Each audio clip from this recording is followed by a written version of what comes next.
Shalom, bienvenidos a un nuevo estudio de nuestra comunidad Bnei Adon Olam. Hoy día vamos a hablar sobre Jewish Roots, Understanding Your Jewish Faith. Las raíces judías entendiendo tu fe judía. Por Daniel Jaster, un hermano, ¿cierto?, judío mesiánico, bien erudito, ¿cierto?, dentro de su ámbito, tiene varios libros. Y tiene un libro, ¿cierto?, que es sobre entendiendo las raíces judías. Aquí habla de varios temas, ¿cierto? Y uno de los capítulos, que es el capítulo 10, habla sobre los peligros a los que nos enfrentamos. Nos enfrentan las personas al entrar al judaísmo mesiánico. Así que de esto vamos a hablar hoy. Va a quedar ahí, ¿cierto?, un espacio de reflexión finalmente para cada uno.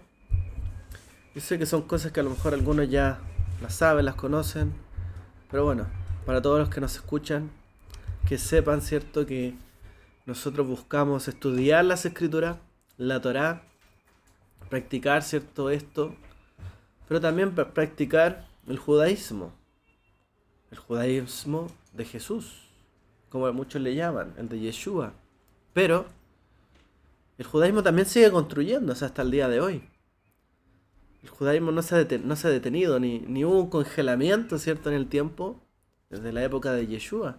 El judaísmo ha continuado hasta el día de hoy, ¿cierto? Sigue entregándonos conocimientos, saberes, tradiciones. Y bueno, tenemos que saber también que hay ciertos peligros a los que nos enfrentamos, pero también hay muchas virtudes, ¿no?, dentro de esto. Ahora, estos peligros, más que nada es para saber dónde cortamos, ¿cierto? Dónde tenemos que cortar, hasta dónde llegar, qué cosas tener cuidado, ¿cierto? Para no traspasar, digamos, la línea, ¿cierto?, de nuestra fe en Yeshua. También para saber hasta dónde llegar de la gente que viene, ¿cierto?, entrando al judaísmo mesiánico y empieza una carrera, pero después tiene que en algún momento a lo mejor frenarse. Empezó una carrera aprendiendo esto, estudiando aquí, aquí y allá, pero en un momento también hay que saber hasta dónde llegar. Bueno, veamos algunos puntos que él nos menciona. El judaísmo mesiánico se enfrenta a muchos peligros y como movimiento relativamente nuevo, aunque de raíces más antiguas, la presencia de líderes y congregantes maduros y perspicaces es proporcionalmente menor que en algunos otros grupos. Hay una necesidad teológica, de madurez teológica, para que las escrituras sean una base sólida para todos nuestros esfuerzos.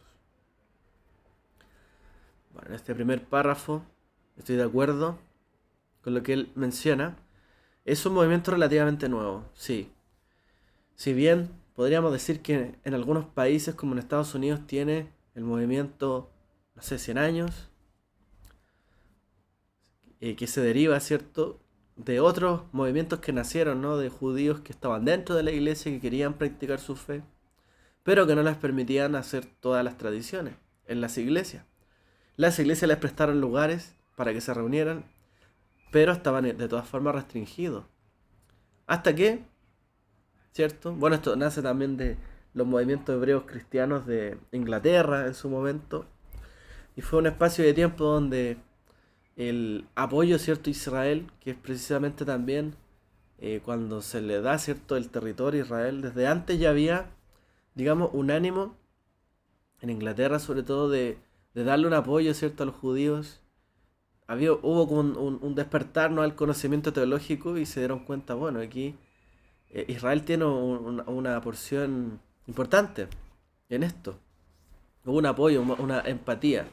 Esto se traslada, ¿cierto?, a Estados Unidos hasta que nacen los primeros, se cambian de nombre, de hecho antes se llamaban hebreos cristianos y pasan a llamarse judíos mesiánicos para diferenciarse, ¿cierto?, del resto del cristianismo, en el sentido de que habían prácticas que no eran teológicamente acordes, ¿cierto?, al cristianismo.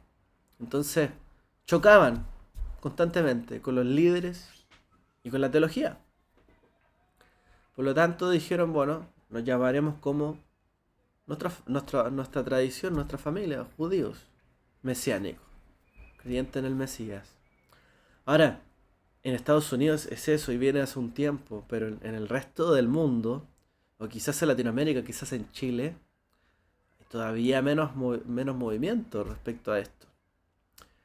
Quizás es más difícil incluso hallar una familia en consanguineidad judía. Y de hecho, muchos de los líderes latinoamericanos, ¿cierto?, que han surgido, son como que nacen, crecen y caen. Uno tras otro, muchas veces no se consolidan en el tiempo. Son fugaces, son líderes que tienen comunidades que se desarman, se arman, se desarman. Se desarmó una, bueno, armamos otra. Se desarma esa otra, bueno, armamos otra. Y así están todo el tiempo, muchas veces. Entonces, no solamente se necesita por un lado líderes maduros, sino que también congregantes maduros para poder sostener esto. Pero como bien dice él, bueno, proporcionalmente como el movimiento es nuevo, hay pocos líderes maduros y congregantes maduros.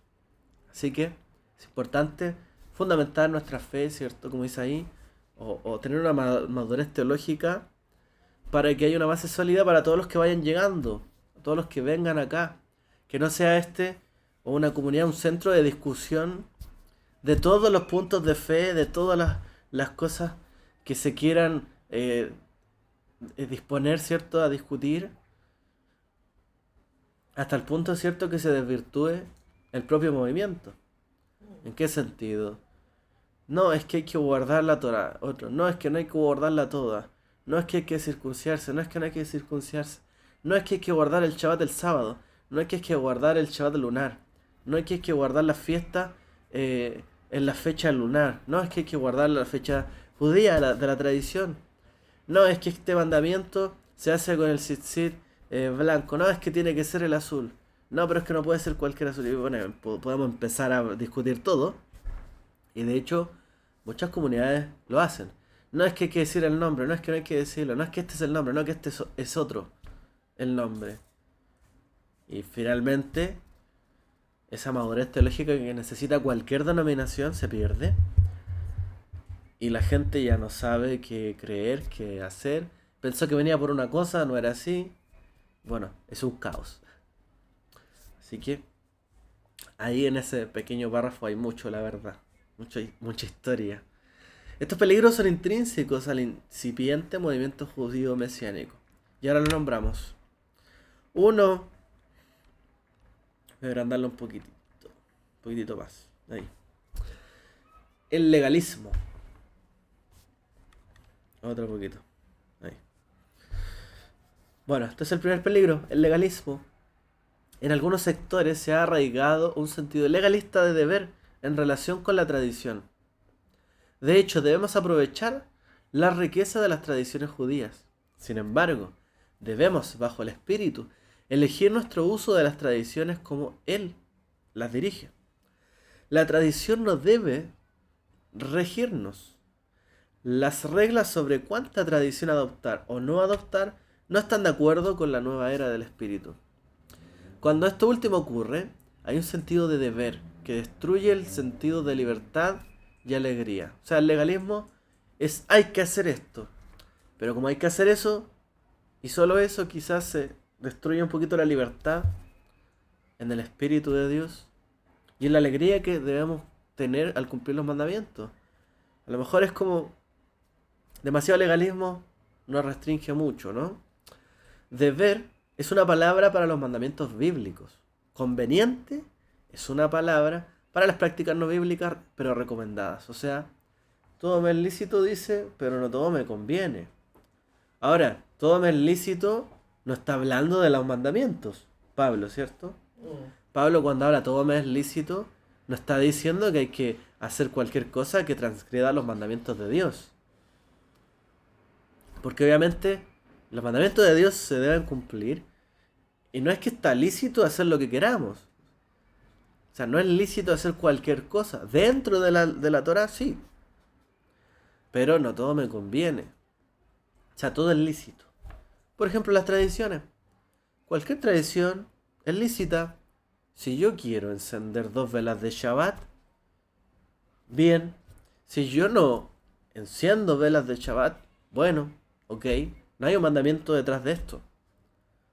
Ahora, si yo quiero encender 3 velas, 4 velas, no es que la encienda el hombre, no es que la mujer, no es que aquí, no es que allá.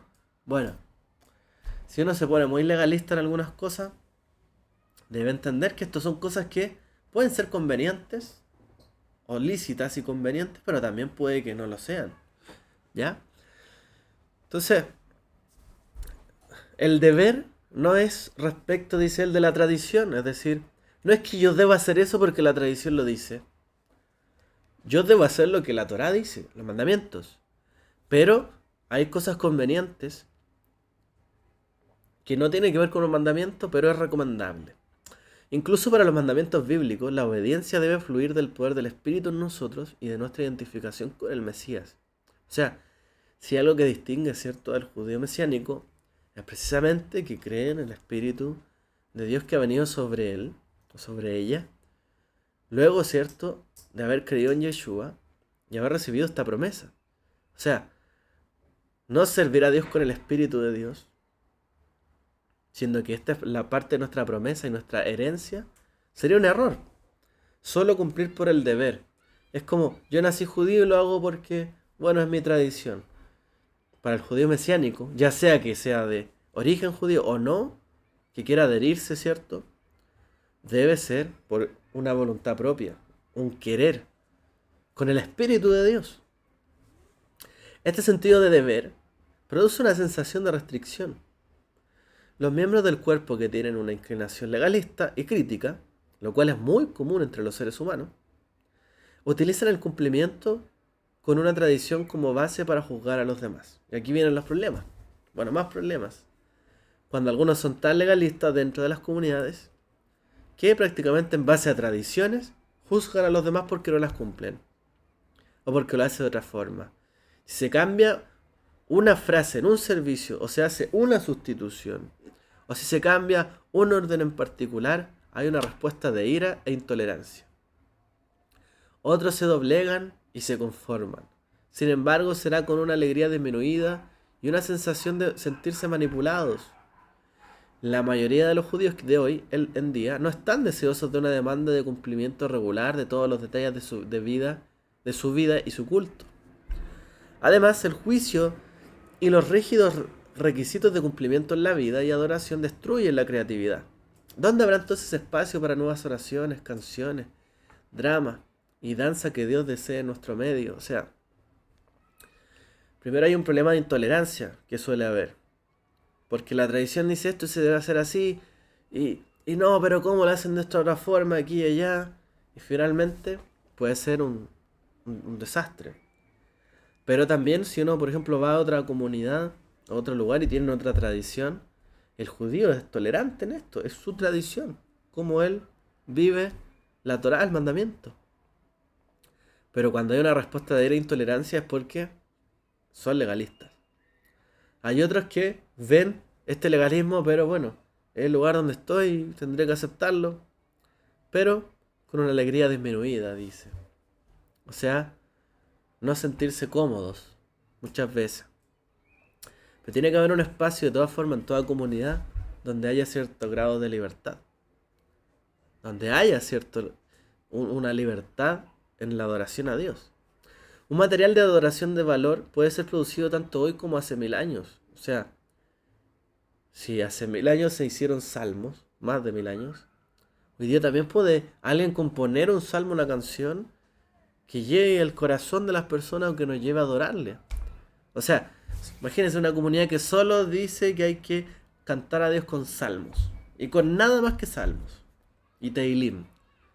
Y no acepta ninguna otra composición hecha por algún cantante, ni siquiera judío mesiánico.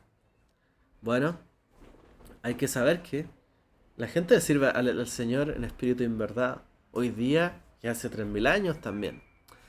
El nuevo material y estilo refleja nuestra identidad y expresión actual como judíos mesiánicos. O sea, hoy día hay una expresión que se manifiesta. Hay cantantes que hoy día se inspiran, hoy día hay material. también es necesario. El material antiguo nos arraiga en nuestra historia. Y el nuevo material muestra lo creativo. O sea, por supuesto que nuestras costumbres son de tradición. Hay un servicio y un orden, oraciones, cánticos, pero podemos cambiar, variar ciertas cosas. El amor debe predominar entre nosotros, eso es lo primero. Deberíamos permitir que el Espíritu de Dios se inspire en las prácticas que pone en nuestros corazones. Debería ser al ritmo de Dios, no por la presión de los compañeros o de la hermandad, ¿cierto? El amor tiene que estar primeramente entre nosotros. O sea, que Dios inspire en medio de nuestro las prácticas, ¿cierto? Para adorarle a Él, al ritmo en que Dios nos va enseñando, vamos aprendiendo. Y no porque otros digan, no, es que ya deberías saber esto, tienes que, ¿cómo todavía no haces esto y esto otro? Personalmente no puedo comer camarones, pero si otro judío mesiánico lo hace, sin pensar que la lista de alimentos se sigue aplicando hoy en día, no debería mirarlo con un ojo de desaprobación. O sea, puede ser que haya gente que venga acá y todavía no sepa, hoy no se come eso. No, porque eso es de origen, no sé, de marisco, o de cerdo, o de insecto. Y prácticamente lo hacen ver como un pecador quizás, porque comía algo que ni siquiera sabía que no se podía comer. Bueno, ojo, o sea, tengamos cierto amor primero que todo. Podemos compartir nuestras razones y nuestra guía en el Señor, pero debemos buscar la obediencia o el cumplimiento sobre las claras direcciones bíblicas. O sea, hay que enfocarse primero en lo primordial. Primero es que la gente se arrepienta, que haga retorno, que cumpla los mandamientos, ¿cierto? Después nos apoyamos en la tradición, pero primero hay que guiarnos hacia allá. No ser legalista en cuanto a otras cosas quizás. El legalismo dice que mi camino es el único camino correcto, ya sea moderno o antiguo. El legalismo busca controlar a los demás y no puede confiar en el espíritu para lograr los fines deseados por Dios. Debemos estar en guardia. Esto es lo primero. Cuidado con el legalismo. Ya dijimos mucho, ¿cierto? El segundo punto es la poca profundidad que puede haber en los círculos judeo mesiánicos. Otro peligro del judaísmo mesiánico puede ser la poca profundidad. Hay en algunos círculos judeo mesiánicos un deseo de estar libre de toda tradición. Sin embargo, esto llega a tal extremo que la riqueza de nuestra herencia judía, así como el valor de la teología y la tradición histórica cristiana, inclusive, es ignorada. O sea, la gente, algunos, desvaloran la tradición judía. No, es que ahora viene a Yeshua. No importa tanto la tradición judía. Me tengo que centrar en Yeshua. Y para otros, es que ya dejé esa teología o doctrina cristiana, o esa historia cristiana, entonces ignoro toda gente que haya hablado de Dios, no sé, o del Mesías, solo por venir del cristianismo. O sea, podríamos llegar a quitarle el valor a trabajos sumamente importantes, o que también tienen algo que enseñarnos. O sencillamente esto está demostrando la poca profundidad que quieren las personas. O sea, no quieren profundizar mucho más, ni en su fe, ni en quizás en los que han practicado también esta fe. El judaísmo mesiánico, por lo tanto, no tendría la capacidad de reconocer los escollos teológicos y metodológicos del pasado. O sea, obviamente hay que conocer la historia de los seguidores de Yeshua. Cómo han interpretado los versículos, la escritura. Saber esto. Las mentes más grandes y los santos piadosos de la historia son ignorados, dejando el judaísmo mesiánico de manera superficial y desposeído. Hay quienes no les interesa saber de ningún rabino. O sea, no les interesa aprender de ningún rabino. Ni aunque sea un rabino que haya dicho lo mismo que Yeshua, no importa. Y después no les interesa saber nada de lo que haya dicho un líder cristiano. A lo mejor que tiene mucho sentido dentro de la fe, no les interesa. La superficialidad se refleja en todos los ámbitos de la vida. La adoración se convierte en una mezcla de coros rápidos, que son muy divertidos, pero que no transmiten ni la profundidad de las escrituras ni la sabiduría del judaísmo en sus dimensiones bíblicas. O sea, la idea es como tener un servicio donde la pasemos bien. Y a lo mejor la música es como para cantar, danzar y ya. pero a lo mejor no tiene una letra, no tiene una profundidad, no tiene un sentido lo que cantamos. ¿Por qué cantamos lo que cantamos? ¿Por qué oramos de la forma en que oramos? O sea, hay que darle una profundidad. Somos incapaces de lidiar con la complejidad de los temas que enfrentamos. Habiendo evitado la erudición, malinterpretamos la Biblia, no obteniendo un sentido exacto del trasfondo cultural lingüístico del texto. Este es el peligro. Habiendo dejado el conocimiento prácticamente, llegan a interpretar mal las escrituras. De hecho, este es el problema, ¿no? De mucha gente que es tan como conservador, como más liberal dentro de la fe, que por no darle la profundidad a las cosas de las escrituras que necesitan, son capaces de aceptar cualquier tipo de cosa. ¿Por qué? Porque no profundizan. Porque no ven esto es así o no es así. No, es como, todo. Dios ama a todo el mundo. Y ya. Sin este trasfondo, a veces no podemos entender el significado como lo hubieran captado los lectores originales de la escritura. Entonces, tenemos que tener también una comunidad con profundidad, que entienda lo que está haciendo. No con poca profundidad, porque probablemente ni siquiera entenderemos bien lo que está ahí, en la fe, escrito. ¿Por qué se dijo eso en esa época? No interesaría. Voy allá, escucho el sermón, canto, me voy, quedé feliz. Bueno, hay que darle más profundidad. El rechazo de la educación provoca la correspondiente incapacidad de tener una mente amplia, de ser capaz de entender con amor a una variedad de pueblos, gran variedad de pueblos, y de responder en los asuntos sociales, políticos y estéticos de nuestros días con una perspectiva bíblica. En lugar de ser sal y luz en el mundo, nos aislamos por nuestras actitudes y aportamos poco valor al mercado diario de la vida. O sea, hay algunas comunidades, ¿cierto?, que tienen poco estudio, poca educación. O sea, son incapaces por no estudiar. De hecho, la gente que estudia menos es la gente más intolerante que hay. Cuando uno estudia, cuando uno conoce una cultura, otro idioma, conoce otra gente, empieza a entender, bueno, hay más formas de vida y más formas de entender las cosas. Pero cuando la gente no estudia, no es capaz de entender eso. Ni de abrir su mente. Ni de amar a otros también. O sea, recordemos también que la escritura dice que a Dios le adorarán una gran multitud de lenguas y pueblos. Y tienen los pueblos sus costumbres, sus tradiciones, su idioma, su forma de adorar. Si no somos capaces de entender esto, cuando vaya, imagínense, o sea, en un momento donde todos nos presentemos ante él y empiezan a adorar, usted mirando feo al de otro continente porque adora de otra forma. ¿Habrá espacio ahí como para mirar feo a los demás? Delante del Señor. No. Entonces, y tampoco podemos responder, si no estudiamos, a los problemas de hoy en día. Los problemas sociales, los problemas políticos que hay en nuestro día a día. Y tampoco vamos a tener algo que decir respecto de esto. O sea, en vez de ser luz y sal en el mundo, como dice acá, nos aislamos. Poca profundidad. No es la idea. Habiendo dado esta advertencia, también quiero señalar que el orgullo intelectual puede ser igual de peligroso. O sea, hay algunos que creen que estudiar, aprender, indagar, profundizar y profundizar hace que algunos sean superiores al resto que no profundiza nada. Y prácticamente nosotros sabemos y los demás no saben nada. Y tratan mal quizás al cristiano porque sabe menos.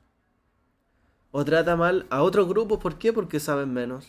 Y son orgullosos algunos también de su saber, de su estudio. Pero tampoco están cumpliendo con la ley del amor. Ya, esto también puede ser peligroso. Nosotros hemos visto de todo a lo largo también de nuestro caminar en el judaísmo mesiánico. Nada de más de 25 años, yo creo.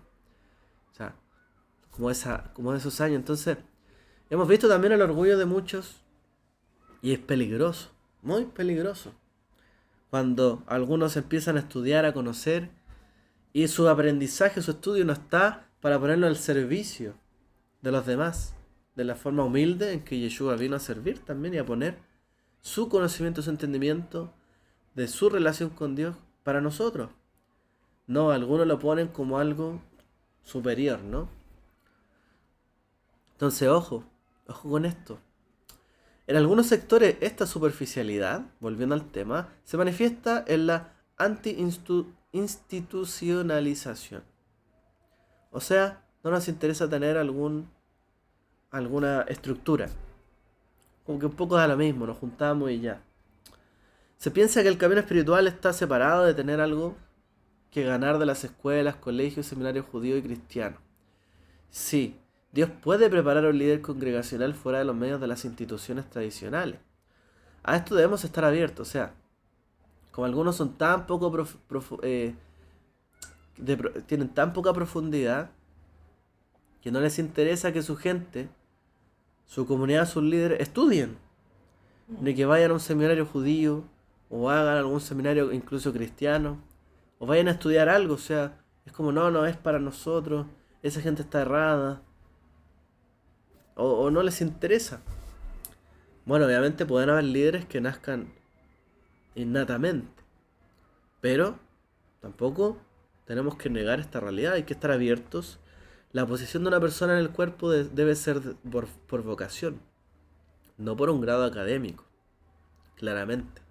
Sin embargo, un periodo de estudio intensivo bajo los mejores eruditos bíblicos y teológicos es muy valioso.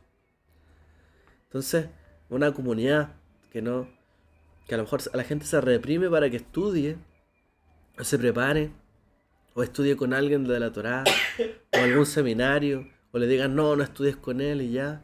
No, o sea, hay que impulsar a que la gente y todos puedan prepararse. ¿Ok? No podemos ser una comunidad con poca profundidad. Separatismo. Otro tema.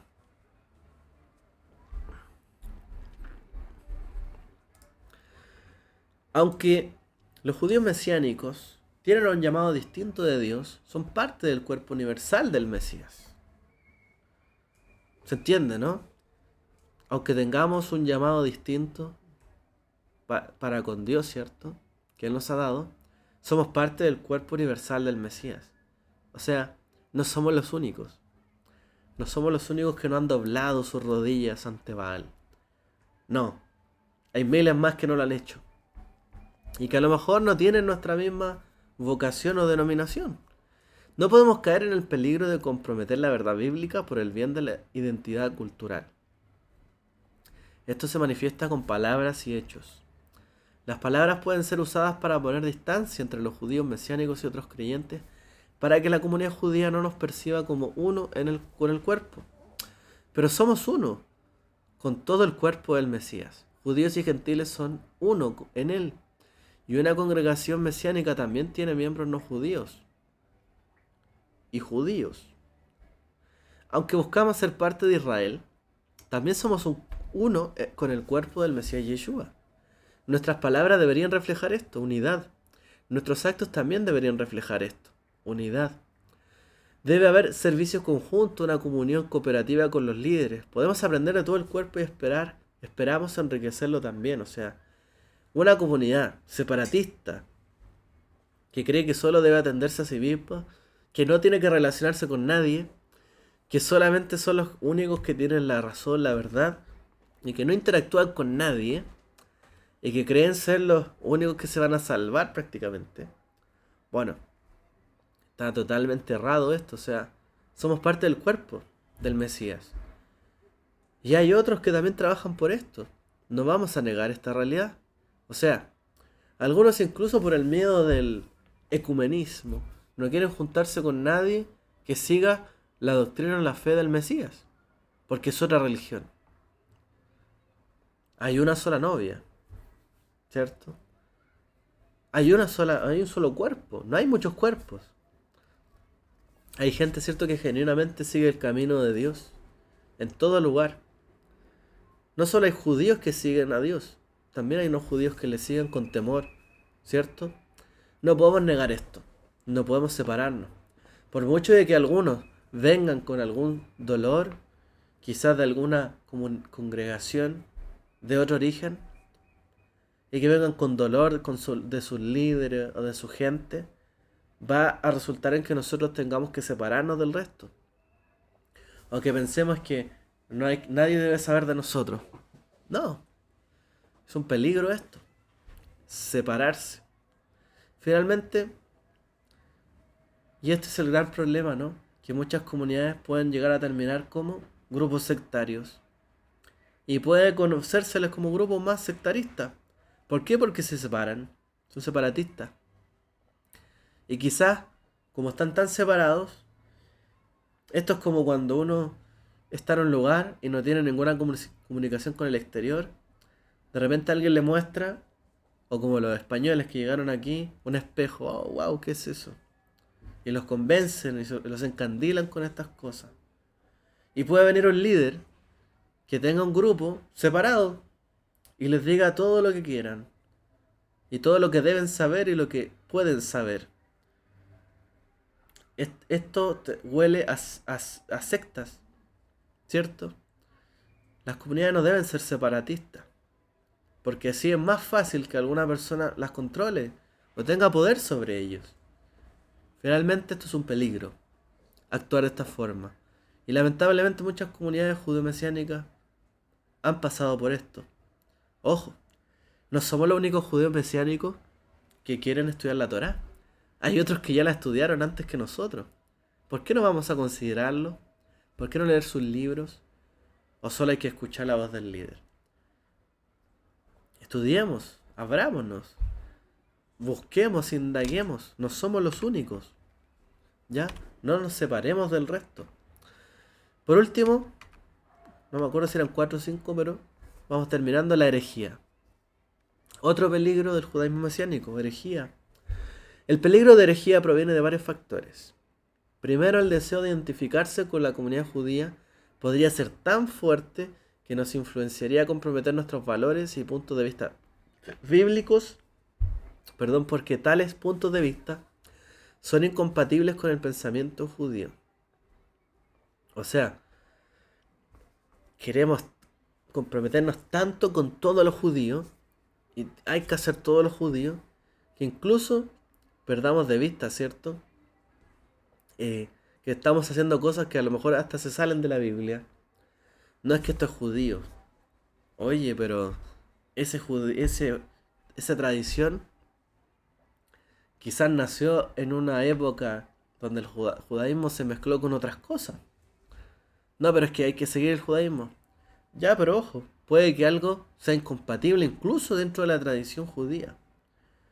Por ejemplo, cuando leemos, ¿cierto? Incluso a Rashi o a Maimónides, sobre todo Rabbi Moshe ben Maimón, él tenía serios problemas con los judíos más esotéricos. Tenía serios problemas. ¿Por qué? Porque él veía que la base de la fe y de la doctrina de la Torá no era compatible con muchas de las creencias por las que se estaba influenciando el judaísmo en su momento. Y también habló en contra de ellas. Entonces, no voy a hacer cosas que por amar todos los judíos caigamos también en cosas que se salgan de la realidad bíblica. Las escrituras deben seguir teniendo la autoridad final de todas las cosas. Bajo este peligro pondríamos el ebionismo que niega la deidad de Yeshua. Por ejemplo, hay quienes niegan la deidad o la divinidad de Yeshua, aunque sale descrito en todas las escrituras. O sea, la escritura habla de que en él habitó la divinidad de Dios. Habla de que estuvo su espíritu en él. Habla de que prácticamente es como Dios sobre todas las cosas. Habla de que todos le rendiremos cuentas a él. Habla de que Dios puso sobre Yeshua todo bajo sus pies, para que él le entregue todo bajo los pies a Dios. Habla de que él es el representante de Dios, ¿cierto? Y que obviamente tenemos que tener el temor ante él como si fuera Dios mismo. Porque para eso es el Mesías. Esa es la imagen del Mesías. Pero hay quienes niegan la divinidad o la deidad de Yeshua. Fue un simple hombre. Fue un simple hombre. Sigue siendo un simple hombre. Ahora, ¿fue un hombre? Sí, fue un hombre. ¿Cierto? Porque a los que no creen que Yeshua vino en carne, se les llamó anticristos dentro de la misma escritura. Así se les llamó a los que negaban que él había venido en carne, anticristos. Eso es lo que dice la escritura, literalmente. Y hay otros, como los sebionitas, que negaban que él tenía un carácter divino. O sea, algunos negaban que vino en carne, que era una persona, carne y hueso como nosotros. Y hay otros que niegan que tenía una naturaleza también de origen divina. Que esto no quitó que fuera un hombre también. La negación de la expiación sustitutiva de Yeshua por una doctrina que explica el valor de la vida y la muerte de Yeshua, solo en términos de influencia moral, es otro ejemplo de herejía. O sea, no creer que él vivió, murió y resucitó, y que por esa causa también nosotros hemos sido perdonados, y que en realidad hay que seguir el ejemplo de Yeshua como el justo. Solo es el justo. O sea, es porque él vivió bajo su convicción y murió por ella, tenemos que seguir su ejemplo. Pero no es eso lo que nos dice la escritura. Hablan de que tenemos que creer en la resurrección, ser resucitados junto con él, ser lavados por su sangre. O sea, hay muchas cosas que se dejan de lado cuando creemos esto. Yeshua no solo es nuestro patrón perfecto a seguir, nuestro guía moral superior. Él murió por nuestros pecados de acuerdo a las escrituras. O sea, había una labor profética que venía a cumplir y que se cumplió. Segundo, también existe el peligro de aquellos que no aprueban los dones proféticos rigurosamente por la escritura. O sea, hay quienes creen que hoy no hay dones o no hay manifestación del Espíritu de Dios en la vida de la gente. Y es común hoy en día en algunos grupos formar la doctrina por un sentido profético que espiritualiza también las escrituras y encuentra significados alegóricos no previstos en el texto. Esta es la raíz de las extrañas doctrinas heréticas. Permiso.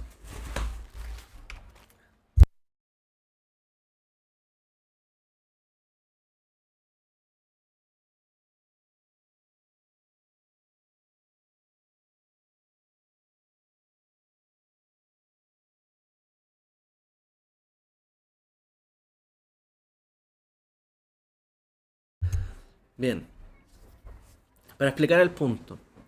Hay aquellos que no prueban los dones proféticos rigurosamente por la escritura. O sea, en realidad esto va referido, ¿cierto?, a quienes espiritualizan todo y encuentran alegorías que no están ahí en el texto. O sea, no es que porque dice la escritura esto, yo recibí que en realidad esto es por esto y tal cosa proféticamente. Y Dios me mostró aquí y allá. Porque bueno, es como lo más típico, ¿no? La gente que mal usa el don profético y ve en muchas cosas profecías donde no las hay. Espiritualiza cosas donde no debería hacerlo. Y prácticamente niega el sentido literal de las escrituras, el Peshat, ¿cierto? Por una interpretación alegórica, misteriosa.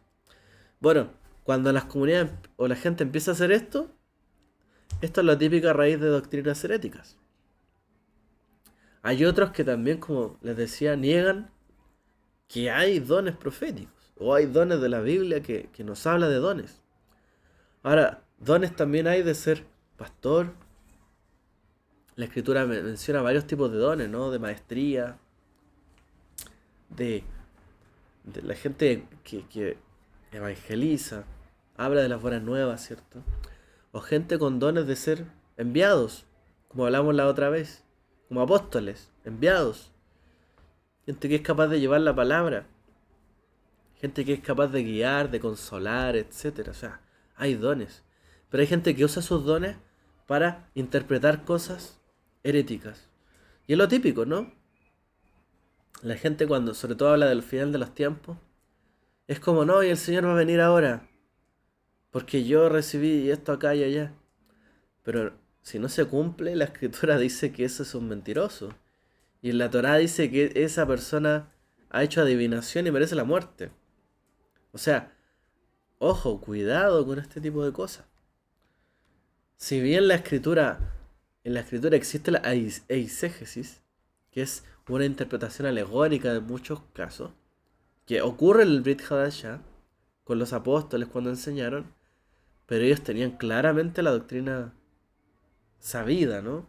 Entendida.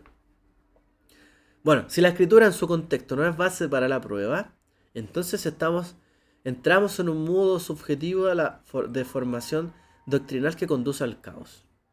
Debemos considerar sospechosas todas las enseñanzas que sacan la frase de la escritura para mostrar alguna gran revelación nueva que no está intrínsecamente presente en las escrituras. Esto no es para degradar la profecía de hoy, donde el Espíritu habla por analogías proféticas y la Biblia es un punto de partida. Sin embargo, la doctrina nunca debe ser construida a través de la profecía. La doctrina se construye a través de el Peshat, el sentido literal de las escrituras. O sea, hay que primero leer, tomar las escrituras, ver lo que nos dicen, lo que nos enseñan, qué se puede hacer, qué no se puede hacer, qué se debería hacer, qué no, el castigo de Dios sobre esto es tal cosa, y empezar a construir de ahí. Pero no podemos construir la Biblia o nuestra doctrina a través de revelaciones. No porque yo tuve un sueño, no porque yo recibí algo. O sea, todo hay que interpretarlo a través de esa revelación, no.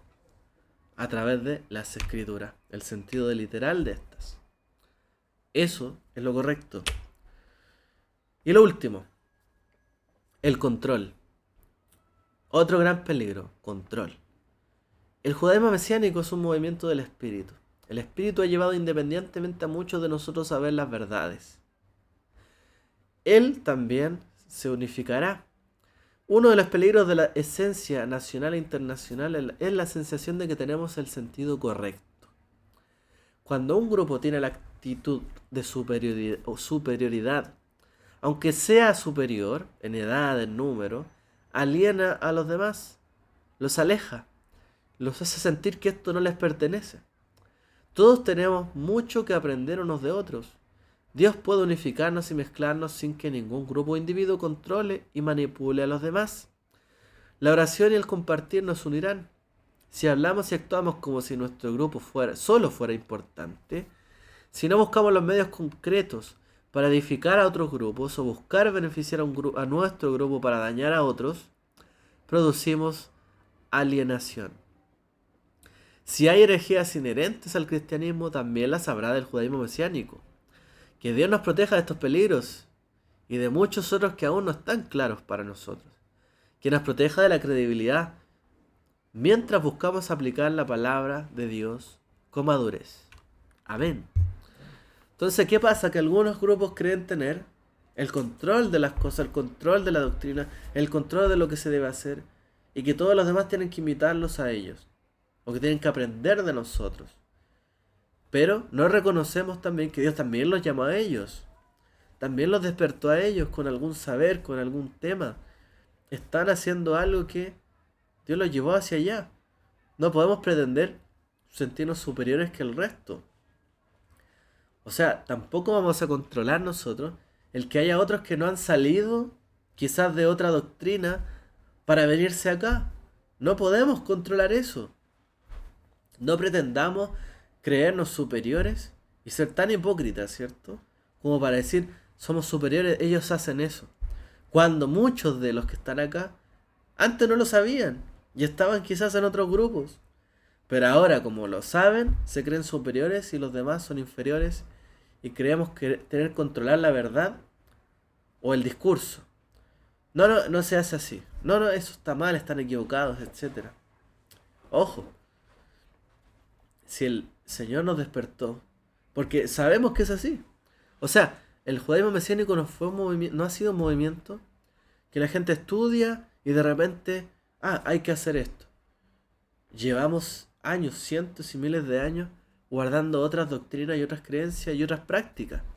De repente el Señor empezó a revelarse a la gente, así como lo ha hecho siempre, y nos llevó hacia este movimiento. O sea, Él nos despertó a nosotros. No fue porque nosotros quisiéramos hacer esto siempre. Él nos despertó, por lo tanto Él también despertará a otros. Si Él fue el que nos llamó, Él también nos reunirá y nos unirá. Pero no pretendamos ahora creer que nosotros fuimos los que nos llamamos, fuimos los que sabíamos, fuimos los que siempre supimos y queramos nosotros controlar a los demás o sentirnos superiores al resto. Porque no fue así. Dios nos llamó a nosotros y en algún momento reveló, ¿cierto?, este camino. porque usted podía haber leído miles de veces el mismo texto y usted no hubiese hecho nada diferente. Pero cuando Dios despertó y despertó su corazón, porque yo concuerdo con Daniel Justice, o sea, este es un movimiento del espíritu, y de repente hizo clic algo, hay que hacer esto. O alguien le mostró en un sueño, o alguien le dijo y despertó. Pero no podemos buscar alienar a otra gente, alejarla, decirle que esta no es su identidad, si Dios lo está llamando. Obviamente los mismos problemas que hay en otras religiones pueden pasar también en nuestros grupos, y los pasan. Por eso tenemos que saber, entender, conocer estos peligros y muchos otros más, para que, como dice ahí, Dios nos proteja de la credibilidad, o sea, que seamos creíbles, que nuestro camino en la fe sea con madurez y creíble ante los demás. Para eso tenemos que conocer los peligros que hay, asentarnos bien, madurar, crecer, no aislarnos del resto, compartir esto con otros de una manera de tal forma en que no sea desagradable al resto. Hoy día pasa mucho que hay muchos grupos, ¿cierto?, que cuando un judío los ve, los rechaza inmediatamente.